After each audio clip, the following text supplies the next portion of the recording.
ಧರ್ಮಸ್ಥಳದಲ್ಲಿ ಏನು ನಾನು ನೂರಾರು ಶವಗಳನ್ನು ಊತಾಕಿದ್ದೀನಿ ಅಂತ ಒಬ್ಬ ಅನಾಮಿಕ ವ್ಯಕ್ತಿ ಬಂದು ಹೇಳ್ತಾನೆ.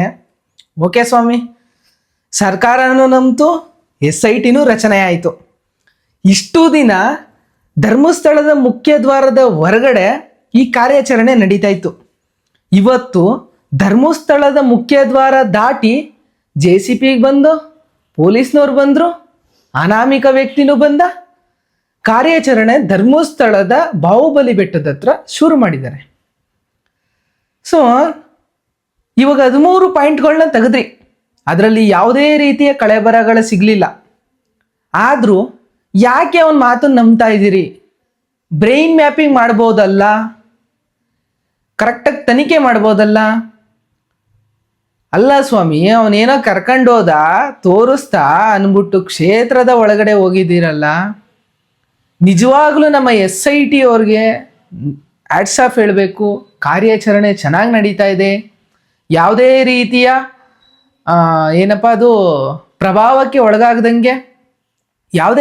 ಪ್ರಭಾವಕ್ಕೆ ಒಳಗಾಗದಂಗೆ ಕಾರ್ಯಾಚರಣೆಯನ್ನು ಮಾಡ್ತವ್ರೆ. ಇರಲಿ, ಅದು ಒಂದು ಸೈಡ್ಗಾದರೆ. ಸೊ ಧರ್ಮಸ್ಥಳನ ಒಂದು ಕಡೆ ಟಾರ್ಗೆಟ್ ಮಾಡ್ತಾ ಇದ್ದಾರಾ ಅನ್ನೋದು ನಮ್ಮೆಲ್ಲರ ಪ್ರಶ್ನೆ, ನಿಮ್ಮೆಲ್ಲರ ಪ್ರಶ್ನೆ. ಹೌದು, ಧರ್ಮಸ್ಥಳನ ಟಾರ್ಗೆಟ್ ಮಾಡ್ತಾ ಇದ್ದಾರೆ. ಹೆಂಗೆ ಹೇಳ್ತೀರಾ? ಮೊನ್ನೆ ಲೈವಲ್ಲಿ ಬಂದು ಗಿರೀಶ್ ಮುಟ್ಟಾಳ ಏನು ಹೇಳ್ತಾನೆ, ಸಾಕ್ಷ್ಯನಾಶ ನಡೀತಾ ಇದೆ. ಆ ಗಿರೀಶ್ ಮುಟ್ಟಾಳ PSI ಎಕ್ಸಾಮ್ನ ಪಾಸ್ ಮಾಡಿ ಬಂದನೋ ಕಾಪಿ ಮಾಡಿ ಬಂದನೋ ಒಂದೂ ಗೊತ್ತಿಲ್ಲ. ಯಾಕಂತಂದ್ರೆ ಒಂದು ಸರ್ಕಾರಿ ಹುದ್ದೆಯಲ್ಲಿ ಇದ್ದಂತಹ ವ್ಯಕ್ತಿಯವನು, ಡಿಸ್ಮಿಸ್ಡ್ ಪೊಲೀಸ್ ಆಫೀಸರ್ ಗಿರೀಶ್ ಮುಟ್ಟಾಳನವರೇ, ಕೇಳಿ, ಸ್ವಲ್ಪ ಕೇಳಿ, ಏನು ಹೇಳ್ತೀರಾ? ಈ ಮುಟ್ಟಾಳ ಬಂದು ಅವ್ರದೇ ಚಾನಲ್ಗಳ ಲೈವಲ್ಲಿ ಏನು ಹೇಳ್ತಾನೆ? ಸಾಕ್ಷ್ಯನಾಶ ನಡೀತಾ ಇದೆ, 15-20 ಅಡಿ ಮಣ್ಣು ಹಾಕಿದ್ದಾರೆ ಮೇಲ್ಗಡೆ. ಅಲ್ಲ ಗುರು, ಅಲ್ಲಿ ನಿನ್ನ ಪ್ರಕಾರ ಅಲ್ಲಿ ಸಾಕ್ಷ್ಯನಾಶ ನಡೀತು ಅಂತ ನಾವು ಅನ್ಕೊಡೋದೇ ಆದರೆ 13 ಪ್ಲೇಸ್ಗಳಲ್ಲಿ ಇವನು ಪಾಯಿಂಟ್ ಮಾಡಿ ತೋರಿಸಿದ್ನಲ್ಲ, ಅದನ್ನ ಯಾಕೆ ನೀವು ಇನ್ವೆಸ್ಟಿಗೇಷನ್ ಮಾಡ್ತಾ ಇಲ್ಲ? ಮತ್ತು ಇದೇ SIT ಅವ್ರಿಗೂ ನಾನು ಒಂದು ಪ್ರಶ್ನೆ ಕೇಳ್ತೀನಿ.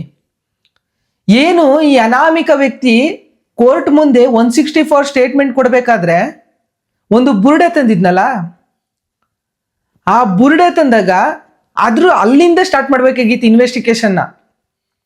ನಮ್ಗೊಂದು ರೀತಿ ಏನು ಅನ್ನಿಸ್ತಾ ಇದೆ ಅಂದರೆ ಇನ್ವೆಸ್ಟಿಗೇಷನ್ ದಾರಿ ತಪ್ತಾ ಇದೆಯೇನೋ ಅಂತ ಅನ್ನಿಸ್ತಾ ಇದೆ. ಅಲ್ಲ ಸ್ವಾಮಿ, ಅಲ್ಲಿಂದ ಇನ್ವೆಸ್ಟಿಗೇಷನ್ ಸ್ಟಾರ್ಟ್ ಮಾಡಬೇಕಿತ್ತು. ಆ ಬುರುಡೆ ಯಾರ್ದು, ಮಿಕ್ಕಿದ ಕಳೆಬರಗಳು ಎಲ್ಲಿದೆ, ಅಂದರೆ ಕಾಲ್ದಾಗಿರ್ಬೋದು, ಎದೆ ಭಾಗ ಆಗಿರ್ಬೋದು, ಮಿಕ್ಕಿದ ಕಳೆಬರಗಳು ಎಲ್ಲಿದೆ ಅಂತ ಅಲ್ಲಿಂದ ಇನ್ವೆಸ್ಟಿಗೇಷನ್ ಸ್ಟಾರ್ಟ್ ಆಗಬೇಕಿತ್ತು. ಇನ್ನೂ ಪಾಯಿಂಟ್ಗೆ ಹೋಗಿಲ್ಲ ಇವರು. ಮತ್ತೆ ಅದೇ ಲೈವಲ್ಲಿ ಮುಟ್ಟಾಳ ಏನು ಹೇಳ್ತಾನೆ, ನನಗೆ FSLನಿಂದ ವರದಿ ಬಂದಿದೆ, ಬಲ್ಲ ಮೂಲಗಳಿಂದ ಬಂದಿದೆ, SIT ಮೂಲಗಳಿಂದ ಬಂದಿದೆ, ಇದು 24 ವರ್ಷದ ಹೆಣ್ಣು ಮಗಳದು. ಅಲ್ಲ ಸ್ವಾಮಿ, ಹಿಂಗಂತ ಇದ್ದಾರೆ. SITಗೆ ನಾವು ಕಂಪ್ಲೇಂಟ್ ಕೊಡುವಕ್ಕೆ ಹೋದಾಗ ಸ್ಪಷ್ಟವಾಗಿ ಹೇಳಿದ್ದಾರೆ SIT ಅವರು, ನಾವು ಯಾವುದೇ ರೀತಿ ಯಾರಿಗೂ ಕೂಡ ಇನ್ಫಾರ್ಮೇಶನ್ ಲೀಕ್ ಮಾಡಿಲ್ಲ, ನಮ್ಮ ಟೀಮಿಂದ ಯಾವುದೇ ರೀತಿ ಇನ್ಫಾರ್ಮೇಶನ್ನ ಲೀಕ್ ಮಾಡೋದಕ್ಕೆ ಸಾಧ್ಯನೇ ಇಲ್ಲ ಅಂತ ಹೇಳಿದ್ದಾರೆ. ಹಂಗಂದ್ರೆ ಇದೇನು ಸ್ವಾಮಿ? ಸುಳ್ಳು ಇವ್ರು ಹೇಳ್ತಾ ಇರೋದಲ್ಲ. ನಮ್ಮ ಜನ ಫಸ್ಟ್ ನಂಬಬೇಕು ವಿಚಾರ ಏನಿದೆ, ಏನಾಗ್ತಾ ಇದೆ ಅಂತ. ಇರಲಿ, ಅದನ್ನೆಲ್ಲ ಸೈಡಿಗೆ ಬಿಡಿಸಿದ್ರೆ ಈ ಬುರುಡೆ ಮುಟ್ಟಾಳ ನನ್ನ ಮಗ, ಕಚಡ ನನ್ನ ಮಗ, ಲೋಫರ್ ನನ್ನ ಮಗ ಅದೇ ಇಂಟರ್ವ್ಯೂವಲ್ಲಿ ಏನು ಹೇಳ್ತಾನೆ, ಅವ್ರದೇ ಚಾನಲಲ್ಲಿ ಕಳೆ ಬರಗಳು ಯಾಕೆ ಸಿಗ್ತಾ ಇಲ್ಲ, ಮೂಳೆಗಳು ಯಾಕೆ ಸಿಗ್ತಾ ಇಲ್ಲ ಅಂತ ಕೇಳಿದ್ರೆ ಒಂದು ಸಿಲ್ಲಿ ರೀಸನ್ ಗುರು. ಒಬ್ಬ ಹೋರಾಟಗಾರ ಅನ್ಸ್ಕೊಂಡಿದ್ದವನು, ಒಬ್ಬ ಗೌರ್ಮೆಂಟ್ ಜಾಬಲ್ಲಿ ಇದ್ದವನು, ಪೊಲೀಸ್ ಹುದ್ದೆಯಲ್ಲಿದ್ದವನು, ಜೋಕಿಂಗ್ ಸಂಗತಿ. ಜೋಕರ್ ಅಂದರೆ ಜೋಕರ್ ಆಗಿ ಉತ್ತರ ಕೊಡ್ತಾನೆ. ಏನಂತ ನೋಡಿ, ನಿಮ್ಗೊಂದ್ಸಲಿ ಅದನ್ನ ಪ್ಲೇ ಮಾಡ್ತೀನಿ, ಆ ಮಹಾನ್ ಭಾವಂದು ನೋಡಿ ಆಮೇಲೆ ಉತ್ತರ ಕೊಡ್ತೀನಿ ನಾನು. ತಲೆ ಬುರುಡೆ ಬಗ್ಗೆ, ಬುರುಡೆಗಳು ಏನಂತ ಹೇಳಿದ್ರೆ ಅಲ್ಲಿ ಕಾಡು ಹಂದಿಗಳು, ಮುಳ್ಳಹಂದಿಗಳು ಮತ್ತೆ ಉಡ ಏನಿದೆಯಲ್ಲ, ಉಡ ಮತ್ತೆ ಮುಳ್ಳಹಂದಿಗೆ ನನಗೂ ಕೂಡ ಗೊತ್ತಿರೋ ಹಂಗೆ, ನಮ್ದು ತೋಟ ಇದೆ, ಅವು ಎಲ್ಲ ಏನಂತ ತಲೆ ಬುರುಡೆ ಅಂದ್ರೆ ಬಹಳ ಇಷ್ಟ ಅವಕ್ಕೆ. ಅದರಲ್ಲಿನೂ ಕೂಡ ಕೊಳಿತಾ ಇರುವಂತಹ ಶವದ್ದು ತಲೆ ಬುರುಡೆ ಅಂದ್ರೆ ಅವು ಕಚ್ಕೊಂಡು 5 ಫೀಟ್ ಆಳದಲ್ಲಿ ಇದ್ರು ಕೂಡ ಆ ಕಾಡ ಹಂದಿ ಇರ್ಬೋದು, ಮುಳ್ಳ ಹಂದಿ ಆಗ್ಲಿ, ಅದನ್ನ ಕೆದಕಿ ತಲೆ ಬುರುಡೆನ ಕಚ್ಕೊಂಡು ಹೋಗ್ತವೆ. ಏನ್ ಹೇಳ್ತಾನೆ? ಹಂದಿ, ಕತ್ತೆ ಕಿರುಬ. ಅಯ್ಯೋ ಅಲ್ಲ ಸ್ವಾಮಿ, ಹಂದಿ ಯಾವಾಗ ಸ್ವಾಮಿ 5 ಅಡಿ 6 ಅಡಿ ಗುಂಡಿ ತೋಡ್ಬಿಟ್ಟು ನಿಮ್ಮ ಹತ್ರ ಬಂದಿದ್ದೋ? ಅಲ್ಲ ಏನ್ ಹೇಳ್ತಾನೆ? ನಮ್ಮ ತೋಟದಲ್ಲಿ ನೋಡಿದ್ದೆ. SIT ಅವರೇ ಅವನ ತೋಟದಲ್ಲಿ ಹೋಗಿ ಚೆಕ್ ಮಾಡಿ. ಧರ್ಮಸ್ಥಳದಲ್ಲಿ ಬಂದು ನೀವು ಬುರುಡೆ ಹುಡ್ಕೋದ್ರ ಬದಲು ಈ ಮುಟ್ಟಾಳನು ತೋಟದಲ್ಲಿ ಬುರುಡೆ ಹುಡುಕಿದ್ರೆ ಅಟ್ಲೀಸ್ಟ್ ಸಿಗೋದೇನೋ.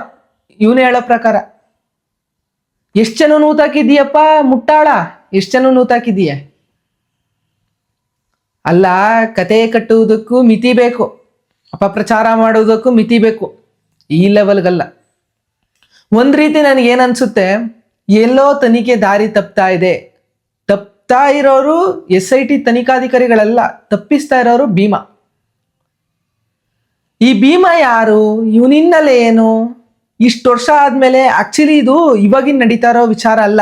ಇವಾಗ ನಿಮ್ಮ ಅಂದಂಗೆ ಸಡನ್ ಆಗಿ ಭೀಮಾ ಬಂದ, ಸಡನ್ ಆಗಿ ವಕೀಲ ಹತ್ರ ಹೋದ ಅನ್ನೋದಲ್ಲ. ಆಮೇಲೆ ಇನ್ನೊಂದು, ಇವ್ರು ಹೇಳೋ ಪ್ರಕಾರ ನನಗೂ ಭೀಮಂಗೂ ಲಿಂಕೇ ಇಲ್ಲ, ಅವನು ಯಾರು ನಮ್ಮ ಯಾರು ಗೊತ್ತೇ ಇಲ್ಲ, ಅವನು ಡೈರೆಕ್ಟ್ ವಕೀಲ ಹತ್ರ ಬಂದಿರೋದು ಅಂತನಲ್ಲ. ಬಾಹುಬಲಿ ಬೆಟ್ಟದ ಹತ್ರ ಇವನ್ ತೋರ್ಸಿದ್ದ ಅವಾಗ. ಯಾಕಂದ್ರೆ ನಾನು ನೆಕ್ಸ್ಟ್ ಯಾವ್ದು ತೋರ್ಸಪ್ಪ ಅಂತಂದಾಗ ಅಲ್ಲಿಂದ ಅಲ್ಲಿಗೆ ಹೋಯ್ತಾನೆ. ಭೀಮಂಗೂ ಇವನ್ಗೂ ಲಿಂಕ್ ಇಲ್ಲ ಅಂತಂದ್ರೆ ಇವ್ರಿಗೆ ಹೆಂಗ್ ಗೊತ್ತಾಯ್ತದೆ? ಅಲ್ಲಿಗೆ ಮುಂಚೆ ಹೋಗಿ ಸಾಕ್ಷಿ ನಾಶ ಆಗಿದೆ, ಲೋಡ್ ಗಟ್ಲೆ ಮಣ್ಣು ತಂದಾಕಿದ್ದಾರೆ ಅನ್ನೋ ಇವ್ರುಗಳು ಹೆಂಗ್ ಗೊತ್ತಾಯ್ತು? ಆಲೆ ವಿಡಿಯೋ ಕ್ಲಿಪ್ಪು ಬಂದ್ಬಿಟ್ಟಿದೆ, ಎಡಿಟು ಮಾಡಿಬಿಟ್ಟಿದ್ದಾರೆ, ಮಾತಾಡ್ಬಿಟ್ಟು ಅಪ್ಲೋಡ್ ಮಾಡಿಬಿಟ್ಟಿದ್ದಾರೆ. ಲೈವಲ್ಲಿ ಎಡಿಟ್ ಮಾಡಿ ಅಪ್ಲೋಡ್ ಮಾಡ್ತಾ ಇದ್ದಾರೆ. ಅಷ್ಟು ಬೇಗ ಅಲ್ಲಿ ತೋರಿಸಿದ ತಕ್ಷಣ ಇವ್ರಿಗೆ ಹೆಂಗ್ ಗೊತ್ತಾಯ್ತು? ಇವ್ರದೆಲ್ಲ ಒಂದು ಗ್ಯಾಂಗು, ಧರ್ಮಸ್ಥಳಕ್ಕೆ ಅಪಪ್ರಚಾರ ತರುವಂತಹ ಗ್ಯಾಂಗ್ ಇದು, ಟಾರ್ಗೆಟ್ ಮಾಡ್ತಾ ಇರುವಂತಹ ಗ್ಯಾಂಗು. ಇವ್ರ ಹತ್ರ ವಿಷಯ ಇಲ್ಲ. ಯಾವಾಗ ಅಲ್ಲಿ ಕಳೆ ಬರ ಸಿಗ್ಲಿಲ್ಲ ಅಂತ ಇವ್ರಿಗೆ ನ್ಯೂಸ್ ಬರ್ತಾ ಇರುತ್ತೋ ಅವಾಗ ಸಾಕ್ಷಿ ನಾಶ ಆಗಿದೆ, ಈ ತರ ಹೊಸ ಹೊಸ ಕಥೆಗಳನ್ನು ಕಟ್ಟುವಂತಹ ಇವರು ಹೆಂಗೆ ಹೋರಾಟಗಾರರಾಯ್ತಾರೆ ಸ್ವಾಮಿ? ಒಂದು ವಿಡಿಯೋದಲ್ಲಿ ಮಹೇಶ್ ತಿಮ್ರೋಡಿ ಅವರು ಹೇಳ್ತಾರೆ, ಹಾಸ್ಪಿಟ್ಲ್ ಮುಂದೆ ನಿಂತ್ಕೊಂಡು ಸಿಕ್ಕಲ್ಲಿ ಸುವರ್ಣ ನ್ಯೂಸ್ ರಿಪೋರ್ಟರ್ಗಳು ಹೊಡಿತೀವಿ, ಆ ಹೆಣ್ಣು ರಿಪೋರ್ಟರ್ ಅಂದ್ರೆ ಆ ಹೆಣ್ಣು ಹ್ಯಾಂಕರ್ಗೆ ಬಾಯಿಗೆ ಬಂದಂಗೆ ಅಪ್ಪ ಮಾತಾಡ್ತಾನೆ. ಮಹೇಶ್ ಶೆಟ್ಟಿ ಹೊಡೆದ ಅಂತ ಹೇಳಿ ಲೈವ್ ಅಲ್ಲಿ ಬಿಟ್ಟಿದ್ದಾನೆ ಪಾಪಿ ಭ್ಯಾವರ್ಸಿ. ಯಾರೋ ಆ ರಿಪೋರ್ಟರ್ ಅಜಿತ್ ಜೈನ, ಅದನ್ನು ತಕ್ಷಣ ಹಿಂಪಡಿಬೇಕು ಅವನು. ಇಲ್ಲವಾದ್ರೆ ಖಂಡಿತ ದಿನದಲ್ಲಿ ಸುವರ್ಣ ಟಿವಿಯ ಆಂಕರ್ಗಳು ಸಿಕ್ಕಿದಲ್ಲಿ ಹೊಡಿತೇವೆ, ನಾವು ಮುಂದೆ ಸಿಕ್ಕಿದಲ್ಲಿ ಹೊಡಿತೇವೆ. ಇಲ್ಲಾದ್ರೆ ನಾವು ತಪ್ಪು ಮಾಡಲಿಲ್ಲ, ನಾವು ಹೊಡೆದದನ್ನು ಹೇಳಿ, ಏನು ಮಾಡಲಿಲ್ಲದನ್ನು ಹೊಡೆದಿದ್ದಾರೆ ಅಂತೇಳಿ ಮಹೇಶ್ ಶೆಟ್ಟಿನ ಗ್ಯಾಂಗ್ ಅಂತೆ. ಅವಳೊಬ್ಳು ಹರಿತಿದ್ಲು ಸುವರ್ಣ ನ್ಯೂಸ್ ಅಲ್ಲಿ, ಇದೇ ಹಬ್ಬ ಅವಳಿಗೆ, ಅವಳಿಗೂ ಕೂಡ ಹಬ್ಬ. ಅಲ್ಲ ಸ್ವಾಮಿ, ಇಲ್ಲಿ ಮಾತಾಡ್ಬಿಟ್ರೆ ನಿನ್ನ ಯೋಗ್ಯತೆ ಗೊತ್ತಾಗ್ಬಿಡ್ತದೆ. ಹೆಣ್ಣು ಪರ ಹೋರಾಟಗಾರರು, ಸೌಜನ್ಯ ಪರ ಹೋರಾಟಗಾರರು ಇನ್ನೊಂದು ಹೆಣ್ಣಿಗೆ ಹೆಂಗೆ ಗೌರವ ಕೊಡಬೇಕು ಅಂತ ಗೊತ್ತಿಲ್ಲ ಇವ್ರಿಗೆ. ಲಿಟ್ರಲಿ ಇದನ್ನೆಲ್ಲ ನೋಡ್ತಾ ಇದ್ರೆ ನಮ್ಮ ಜನತೆಗೆ ಅರ್ಥನೇ ಆಯ್ತಲ್ವಲ್ಲ. ನಮ್ಮ ಹತ್ರ ಬಂದು ಪೇಮೆಂಟ್ ಆಯ್ತಾ, ಸಾಕ್ಷಿ ತೋರಿಸಿ, ನಿಮ್ಮ ಹತ್ರ ಆಧಾರ ಏನು ಅಂತ ಕೇಳೋರು ನೀವು. ಒಂದಿನಾದ್ರೂ ಆ ಗಿರೀಶ್ ಮುಟ್ಟಾಳನ ಹತ್ರ, ಮಹೇಶ್ ತಿಮ್ರೋಡಿ ಹತ್ರ, ಸಮೀರ್ ಹತ್ರ ಸಾಕ್ಷಿ ಕೇಳಿದ್ದೀರಾ? ಯಾಕಂಗೆ ಅಂತ ಕೇಳಿದ್ದೀರಾ? ಪ್ರಶ್ನೆ ಮಾಡಿದ್ದೀರಾ? ಮಾಡಲ್ಲ ಸ್ವಾಮಿ. ಯಾಕಂತಂದ್ರೆ ನಾವು ವಿಚಾರ ತಿಳಿಸುವವರು ನಿಮಗೆ ಸರಿ ಇಲ್ಲ. ವಿಡಿಯೋ ಮಾಡಿ ಕತೆ ಕಟ್ಟೋರು. ಆ್ಯಕ್ಚುಲಿ ನಿಮ್ಗೊಂದು ಇದಕ್ಕೆ ಉದಾಹರಣೆ ಕೊಡ್ತೀನಿ. ನಮ್ಮ ಸರ್ರು ಟೀಚರ್ಗಳು ಎಷ್ಟು ಅರ್ಥಪೂರ್ಣವಾಗಿ ನಮಗೆ ಪಾಠ ಮಾಡಿರ್ತಾರೆ, ನಮಗೆ ಅರ್ಥ ಆಗಲ್ಲ. ಅದೊಂದು 6 ತಿಂಗಳು ಬಿಟ್ಟು ನಮಗೆ, ಯಾಕಂದ್ರೆ ಅವರು ಫಿಸಿಕಲ್ ಆಗಿ ಒಂದು ಬೋರ್ಡ್ ಮೇಲೆ ಬರ್ದಿ ಪಾಠ ಮಾಡಿರ್ತಾರೆ. ಇವಾಗ ಹೆಂಗ್ ನಾವು ನಿಮ್ಗೆ ನಂಬಿ ಸ್ವಾಮಿ ವಿಚಾರಗಳನ್ನ ತಿಳಿಸ್ತಾ ಇದೀವಿ, ಇದು ನಿಮ್ಗೆ ಮೈಂಡಲ್ಲಿ ಇರಲ್ಲ. ಅದೇ ರೀತಿ ಅದೇ ತರ ನಮ್ಮ ಟೀಚರ್ಗಳು ಪಾಠ ಮಾಡಿರ್ತಾರೆ, ಅದ್ಯಾವುದು ನಮಗೆ ಮೈಂಡಲ್ಲಿ ಇರಲ್ಲ. 3 ಗಂಟೆ ಫಿಲಮು ಒಂದು ಕಥೆ ರೂಪದಲ್ಲಿ ತೋರಿಸಿದ್ರೆ 10 ವರ್ಷ ಆದ್ರೂ ಆ ಫಿಲಮ್ ಕಥೆ ನಾವು ಹೇಳ್ತೀವಿ. ಇದೇ ಸ್ವಾಮಿ, ಇದೇ ನಮ್ಮ ಸಮಾಜ.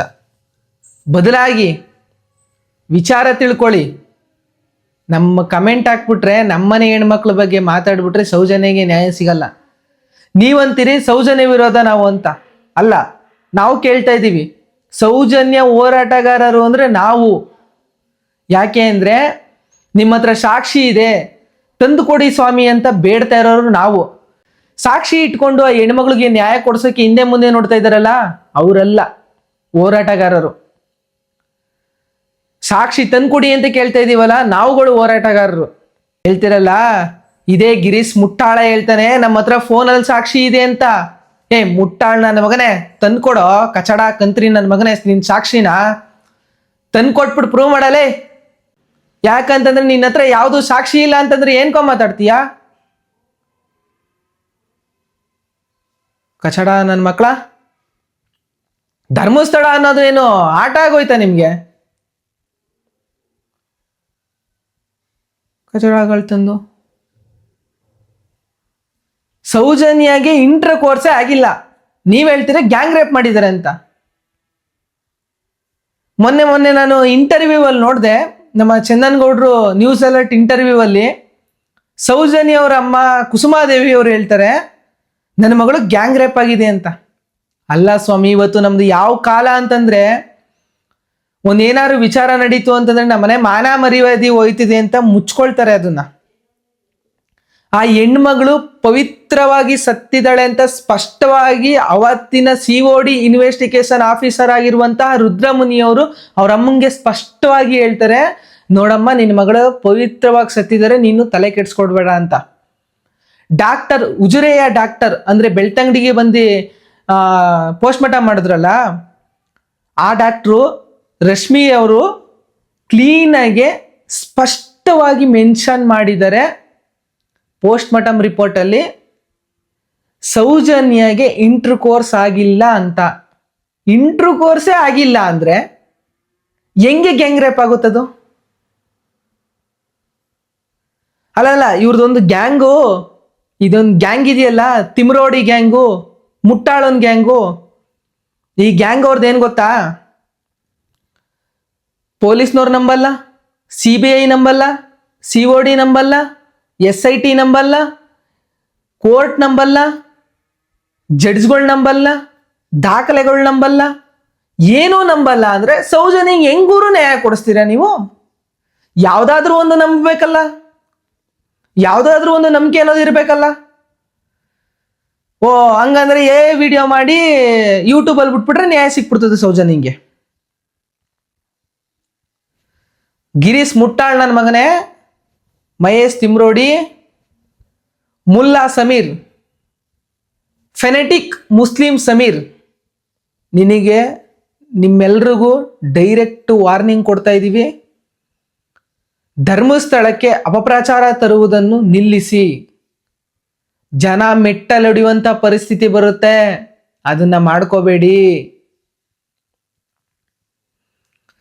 ಈ ವಿಡಿಯೋದಲ್ಲಿ ನಿಮಗೆ ವಿಚಾರ ಏನು ಅಂತ ಗೊತ್ತಾಗಿರುತ್ತೆ, ಟಾರ್ಗೆಟ್ ಏನನ್ನ ಮಾಡ್ತಾ ಇರ್ಬೋದು ಅಂತ ನಿಮ್ಗೆ ಅರ್ಥ ಆಗಿರುತ್ತೆ. ಯಾಕೆ ಧರ್ಮಸ್ಥಳನ ಟಾರ್ಗೆಟ್ ಮಾಡ್ತಾ ಇದ್ರಿ ಅಂತ ಮುಂದಿನ ವಿಡಿಯೋಗಳಲ್ಲಿ ಹೇಳ್ತೀನಿ. ಕೆಲವರು ಕಮೆಂಟ್ ಹಾಕಿದಿರಿ, ನೋಡಿದೀನಿ ನಾನು, ಧರ್ಮಸ್ಥಳ ಟಾರ್ಗೆಟ್ ಮಾಡೋದ್ರಿಂದ ಅವ್ರಿಗೇನ್ ಲಾಭ ಗುರು ಅಂತ. ಗ್ಯಾಂಗ್ ರೇಪ್ ಆಯ್ತು ಅನ್ನೋದಕ್ಕೆ ಸ್ವಂತ ತಾಯಿನೇ ಅಂದ್ಲು ಅಂತಂದ್ರೆ ಅವ್ರಿಗೇನ್ ಲಾಭ ಗುರು, ಯಾಕೆ ಗುರು ಅಂತಾಳೆ ಅಂತ ಕೇಳಿದಿರಿ. ಶೀಘ್ರದಲ್ಲೇ ಉತ್ತರ ಬರುತ್ತೆ ಅದಕ್ಕೆಲ್ಲ. ಮುಂದಿನ ವಿಡಿಯೋಗಳಲ್ಲಿ ಹೆಚ್ಚಿನ ವಿವರ ಕಲೆಕ್ಟ್ ಮಾಡಿ ಯಾಕೆ ಧರ್ಮಸ್ಥಳನ ಟಾರ್ಗೆಟ್ ಮಾಡ್ತಾ ಇದ್ದಾರೆ ಅಂತ ತೋರಿಸ್ಕೊಡೋ ಪ್ರಯತ್ನ ನಾನು ಮಾಡ್ತೀನಿ. ಇಷ್ಟು ಹೇಳ್ತಾ ಈ ವಿಡಿಯೋನ ನೋಡಿದ್ರೆ ನಿಮಗೆ ಸತ್ಯ ಅಸತ್ಯತೆ ಏನು ಅಂತ ಅರ್ಥ ಆಗಿರುತ್ತೆ ಅಂತ ಹೇಳ್ತಾ ಈ ವಿಡಿಯೋನ ಇಲ್ಲಿಗೆ ಎಂಡ್ ಮಾಡ್ತಾ ಇದ್ದೀನಿ. ಎಲ್ರಿಗೂ ನಮಸ್ಕಾರ. ಜೈ ಹಿಂದ್, ಜೈ ಶ್ರೀರಾಮ್. ಧರ್ಮೋ ರಕ್ಷತಿ ರಕ್ಷತಃ, ಧರ್ಮಸ್ಥಳ ರಕ್ಷತಿ ರಕ್ಷತಃ.